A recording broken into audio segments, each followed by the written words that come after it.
Hello and welcome. My name is Robert Kintai, and I am proud to say that I am your instructor for the 10 Essential Steps for Success. In this lecture number 4, we're going to do some very powerful things that's going to help you continue to learn how to be skillful and succeeding. We're going to look at 4 very powerful components, and the first one we're going to talk about is whose dreams are you building?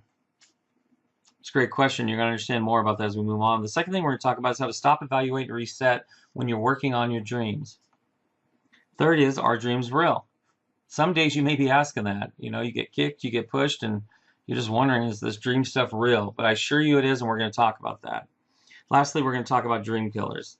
And you got to be vigilant because dream killers are all around you. I promise you, even as we speak, look to your left, look to your right, look out your rearview mirror, wherever you're at. Look around because those dream killers are there. So sit back. Once you get comfortable, grab a pen or pencil and some paper, and let's get ready to learn the 10 essential steps for success. So whose dreams are you building? And essentially, how can you have a job and build your dreams at the same time? So let's talk about that first one. Whose dreams are you building?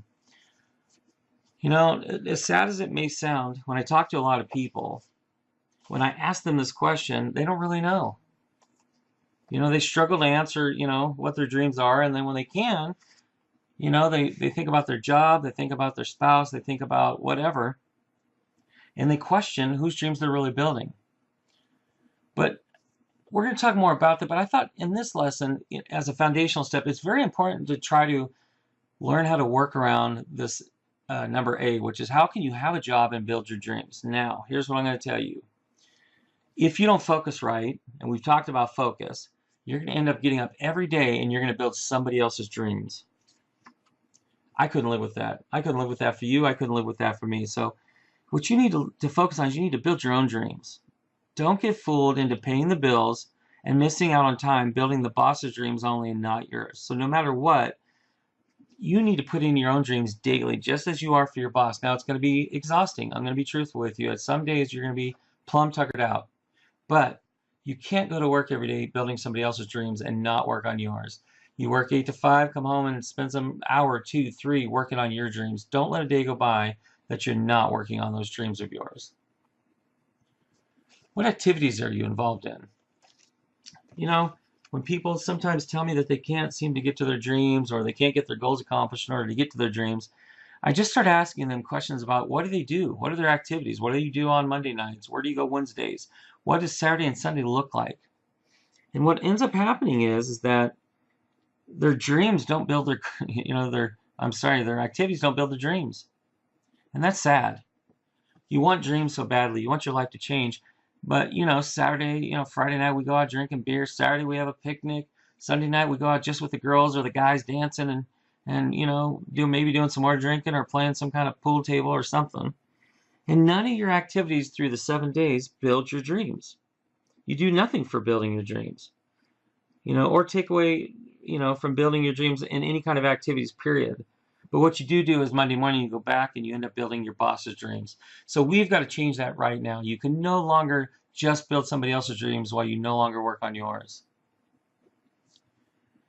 So let's talk about how you need to stop, evaluate, and reset. Now, you definitely need to stop on occasion and you always need to evaluate.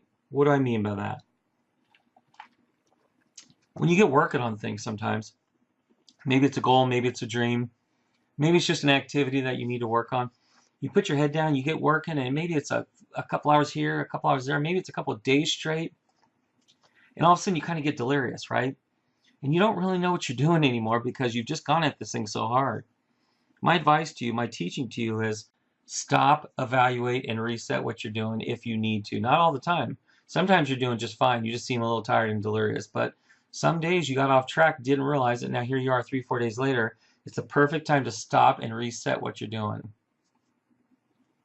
Let me ask you a very important question. I know they're all important, but this one's huge. Okay? What is one thing in your life you want to change?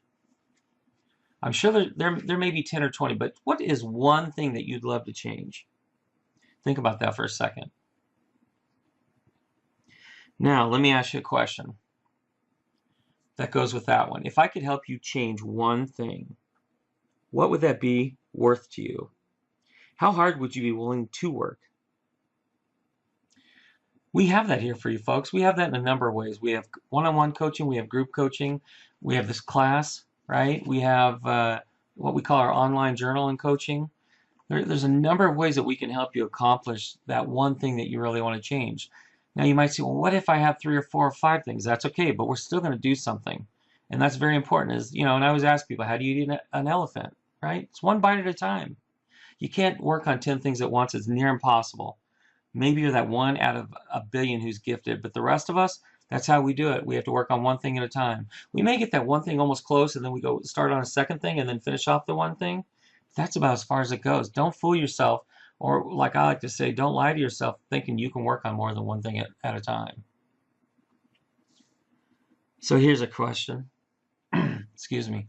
Are dreams real?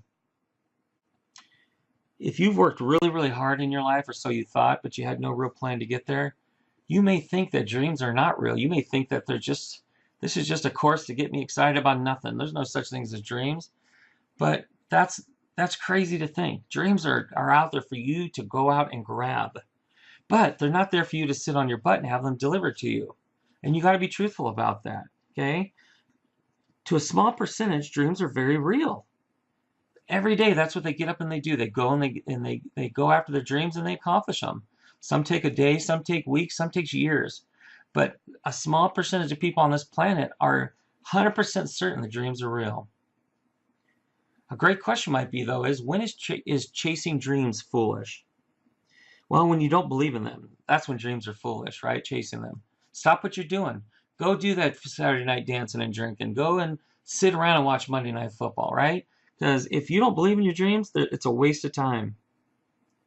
Another thing, when is chasing dreams foolish? When your timetable is unreasonable and just not real. For instance, you might say, hey, I want to make $1 million. And I go, great, let's get started. Let's see how we can do that. And then you say, yeah, but within a week I need to do that.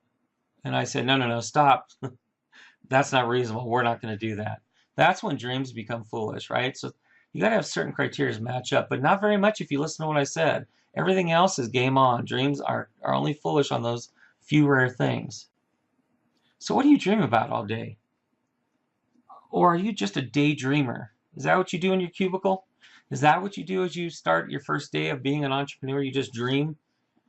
You got to have more than just thoughts to your dreams. You have to have action. It's very, very important.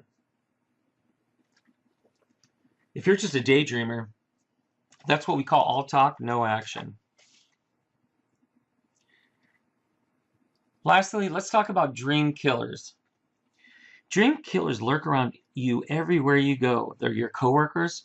They might be your mom or your dad, your brother, your aunt, your uncle, your friend, your enemy, right? A passerby, and even the media.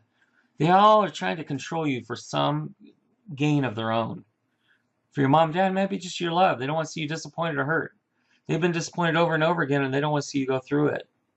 The media loves to steal your dreams, especially when they report on how bad the economy is. Right? Don't let them steal your dreams and kill them. Hold on to your dreams and hold on to them tight. But you're going to have to learn to do that. You got to learn to really hold on to your dreams first before you let your dreams out. And we've talked about that before. Start accomplishing your goals, start accomplishing your dreams before you go telling too many people. But it's very important to learn how to hold on to your dreams. Because the journey builds character. And you're not going to know that at first. You're not going to even understand that at first. But as you continue on in this journey, right? And you learn to hold on to your dreams, and you learn to look out for those dream killers, and you start accomplishing and becoming more and more successful, you're going to realize how powerful it is that the journey builds character. We'll come back on this later because I want to ask you as time goes on, how is your character being molded, right? It's going to be interesting and awesome to you when you realize what starts happening in your life. Well, folks, until next time, what I want you to do is I want you to go back through the notes that you just took. We've been on for exactly 10 minutes at this point, and I want you to read over the points that we just made. Sometimes you might think, wow, that was kind of fast and we didn't really get into too much, but you're going to be surprised. Keep adding these things together, and then when we actually get to the 10 steps, it's going to be like one of those aha moments going off every other minute. Okay? Implement what you've learned, too. Don't hold on to it. Don't keep it in a secret in a closet. Start implementing it.